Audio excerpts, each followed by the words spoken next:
tempo ela ficava ali que ela já estava deixando os seus próprios afazeres de casa sem ser feitos. Seu marido já estava perdendo sim a paciência, porque ele chegava do trabalho e não tinha nada feito, porque ela sempre estava ali de pé, na janela, olhando para a casa da vizinha. E ele chegava e dizia: o que está acontecendo? Ela dizia assim: não, eu estou aqui olhando pela janela e eu estou vendo que a nossa vizinha não cuida de sua casa. Eu estou vendo que a nossa vizinha não lava a roupa das crianças. Estou olhando lá a roupa no varal e a roupa está suja.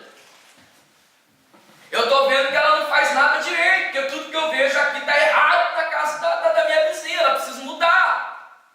Ela precisa lavar a roupa das crianças direito. Ela precisa limpar a casa dela está toda suja. O marido dela chega, a hora daqui eu vejo a roupa do marido dela sempre suja, quando ele sai, quando ele volta. E o marido daquela mulher foi perdendo a paciência, porque ele precisava da sua esposa. Ele precisava do carinho da sua esposa, da atenção da sua esposa, mas ela não dava, porque ela sempre estava ali encostada, olhando para a casa da vizinha. E aquele homem revoltado, ele começa a orar e ele diz: Deus, me deu uma solução, não aguento mais. Daí Deus falou com ele, falou assim: meu servo, meu filho, vá lá no supermercado e compra produtos de limpeza. Daí ele disse: Senhor, mas o problema é outro, eu vou comprar produtos de limpeza. O Senhor falou assim: rapaz, você quer que eu resolva o teu problema? Então me obedeça. É porque às vezes a gente é assim, Deus fala para a gente fazer algo e a gente diz: Senhor, mas o meu problema é outro. Daí você tem que se perguntar se você realmente quer crer em Deus ou não. Se você realmente quer ouvir a voz dele ou não. Daí esse homem disse: não, senhor, mas sim, eu quero sempre, então eu faço o que eu estou te mandando. Então tá bom, senhor, eu não sei o que o senhor vai fazer, mas eu vou obedecer mesmo sem saber, porque eu acredito, eu tenho fé. Então ele foi para o supermercado e comprou lá produtos de limpeza. Tudo que ele achou relativo à limpeza, ele comprou. E quando ele chegou na casa dele, a esposa que ele tinha não estava, daí Deus falou assim: agora você vai fazer uma faxina, principalmente a janela que ela fica, limpa aquela janela, limpa mesmo. Ele disse: mas tá bom, o senhor está mandando. Ele foi lá e limpou toda a casa, limpou a janela. Quando ele terminou, ele sentou e ficou tranquilo no sofá e de repente a mulher chega. E a primeira coisa que ela foi fazer foi lá na janela. Quando ela encostou na janela, ela disse: ele disse: o que foi? Você não acredita? O quê? A vizinha lavou a roupa das crianças. O marido dela está... não acredito. Está tudo limpinho. Olha lá. O que deu nela? Daí aquele homem se levantou e disse: minha esposa, você não entendeu. Ela disse: o quê? Todo esse tempo que você estava aí, olhando, olhando e olhando. Quem na verdade estava sujo era a nossa casa. Era a janela da nossa casa. Era a nossa casa que estava manchada com sujeira e fazia você ver sujeira do outro lado. Então, às vezes, nós olhamos para o João, para o Pedro, para a Maria, mas a gente não olha para nós. A gente enxerga tanta coisa ruim, tanta coisa errada, tanta coisa que não presta, que não serve, que não é, e a gente para de olhar para nós. Eu costumo dizer que às vezes a gente diz assim: é culpa do diabo, é culpa do meu pai, é culpa do meu irmão, é culpa da minha tia, é culpa do meu patrão, mas a gente nunca olha para o espelho e diz: não, a culpa é minha.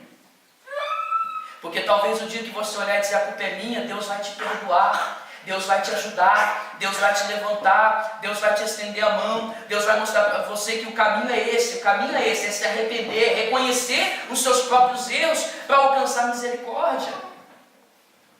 Então é o que eu estou falando, às vezes os nossos olhos estão tão más, estão tão ruins, estão tão perversos, que a gente só enxerga o que não presta, quando Deus verdadeiramente tem preparado tantas coisas boas e agradáveis, e a gente não consegue ver. Porque a gente só vê o nosso reflexo nas pessoas. Então é necessário a gente fazer uma limpeza. É necessário que os nossos olhos venham ter luz, porque o resto do nosso corpo então terá luz também. Porque se os seus olhos estão em trevas, o seu corpo então está totalmente tenebroso. Então é necessário a gente parar para pensar: Senhor, eu preciso sim, meu Pai, fazer aqui uma varredura na minha casa. Eu preciso sim, Senhor, colocar minha casa em ordem. Às vezes eu não estou dando tempo para as coisas que são importantes e merecem atenção. Então isso é muito importante, nós pararmos para avaliarmos a nossa vida, fazermos uma alta reflexão. Como diz a Bíblia, nós pararmos um pouco para analisarmos a nossa própria vida, examinarmos a nossa própria vida. É aquela palavra que o Senhor dá a respeito de fariseus e os religiosos, quando eles estavam um acusando o outro e tal, o Senhor diz assim: olha, antes de você querer tirar a trave que está no olho do teu irmão, tira a tua, tira o que está no teu olho, que de repente é até maior do que está no olho do teu irmão. Então é importante a gente começar um pouco a olhar para nós, se de repente nós não estamos vendo reflexos. Então nós vamos parar, colocar os nossos joelhos no chão, colocar a nossa vida na presença de Deus e dizer: sim, Senhor, eu preciso me examinar a mim mesmo. E a Bíblia diz que da mesma forma que você medir, você será medido. É importante a gente pensar que da mesma maneira que a gente está medindo as pessoas, nós seremos medidos. Será que quando Deus vier para me medir, da mesma forma que eu estou medindo as pessoas, eu vou suportar?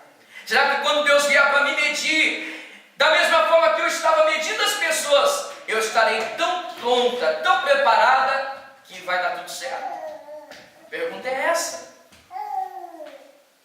Porque daí então, quando Deus vier para nos medir, realmente a gente estará tão estruturado que dará tudo certo. Ou a gente mediu, mas a gente esqueceu de ver que a gente estava tão igual quanto aquela pessoa.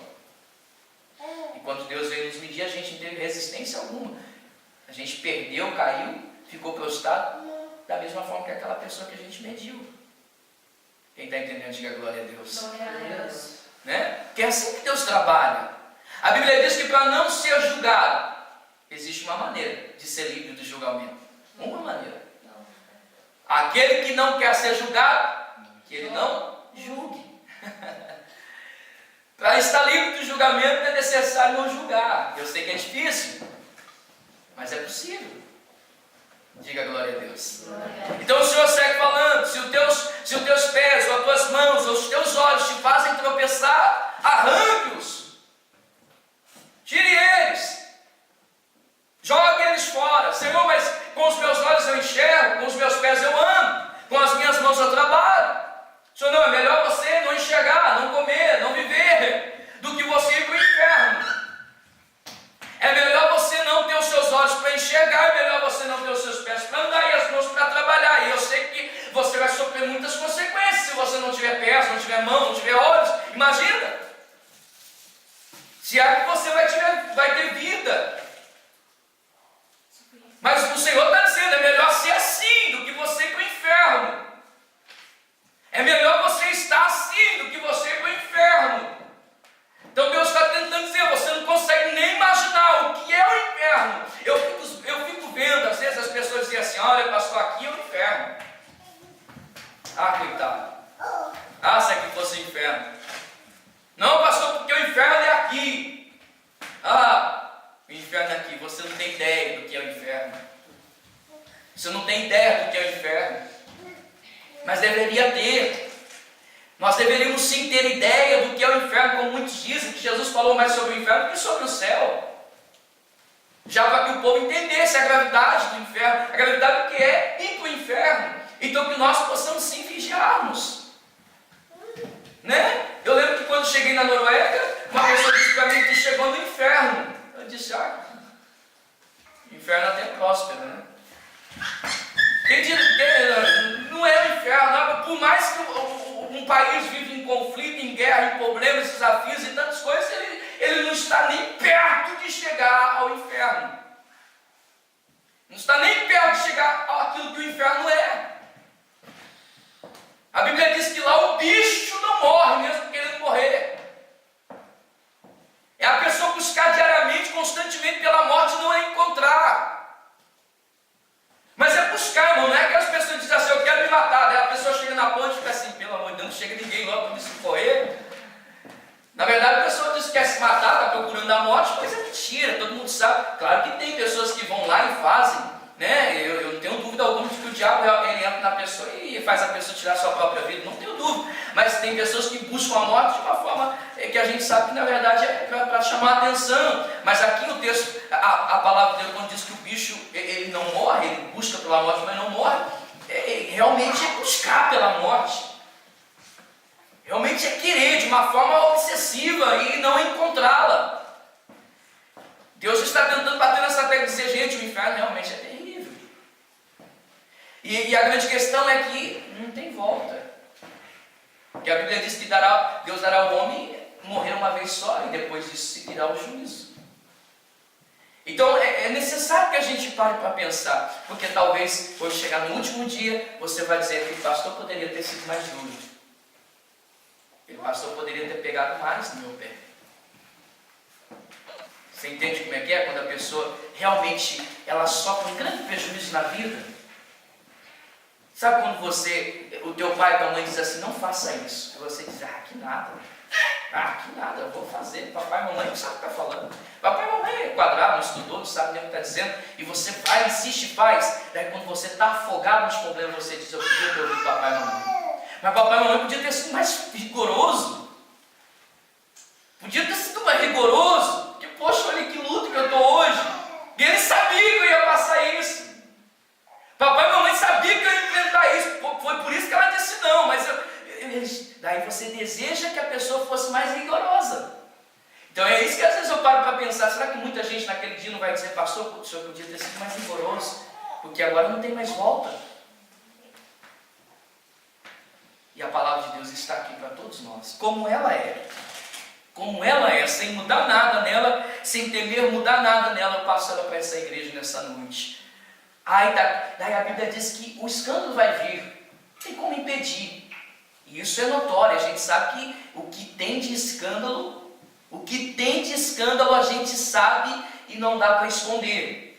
O que tem de escândalo para tudo quanto é lado, como eu sempre digo, gente que presta e não presta em todo lugar, né?